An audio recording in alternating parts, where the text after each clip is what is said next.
أعلن وزير الشؤون الاجتماعية مالك الزاهية نهاية سنة 2023 خلال مناقشة ميزانية 2024 أن الوزارة تسعى إلى تحويل الصناديق الاجتماعية إلى مؤسسات مالية والترفيع في مبالغ القروض المزداة للمنخرطين فيها لتسهيل اقتناء منزل واقتناء سيارة بنسب فائدة صغيرة وتيسير في الدفع. أعلن أن الانطلاق في العمل بهذا سيكون في غرة فبراير القادم. هذا وكان قد أكد نادر العجاني مدير عام الضمان الاجتماعي أن الوزارة تعمل منذ التصريح الرسمي لوزير الشؤون الاجتماعية على الإجراءات اللازمة للتنفيذ، موضحا أن الصناديق الاجتماعية تقدم قروضا لكن بمبالغ صغيرة ستتضاعف،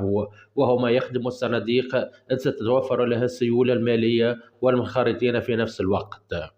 وبين العجاني بأن المبالغ تتمثل في 25 ألف دينار للقرض الشخصي والذي كان لا يتجاوز قدر أجرين ونصف خام، والقروض الخاصة باقتناء سيارة يساوي 50 ألف دينار، وقروض اقتناء منزل والذي يصل إلى 100 ألف دينار، في حين أن المبلغين كان في السابق لا يتجاوزان 10,000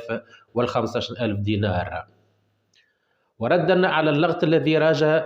في وسائل التواصل الاجتماعي والذي يفيد بأن المنتفعين سيكونون فقط من الوظيفة العمومية والقطاع العام، قال العجاجي أن المنتفعين سيكونون من منخرطي الصندوق الوطني للتقاعد والحيطة الاجتماعية الذي سينطلق غرة فبراير 2024. أما المنخرطين بالصندوق الوطني للضمان الاجتماعي فسيتمتعون بهذا الإجراء غرة أبريل 2024، وبالتالي ستكون الإجراءات الجديدة في صالح العاملين في العام والخاص، وقد تتوسع الإجراءات لتشمل المتقاعدين. أما بخصوص بقية التفاصيل من نوعية السكن وقيمة القروض وسنوات السداد، أكد مدير عام الضمان الاجتماعي نادر العجابي أن كل التراتيب ستصدر قريبا في بلاغات رسمية متتالية من وزارة الشؤون الاجتماعية والتونسيين بالخارج، وذلك في الإبان.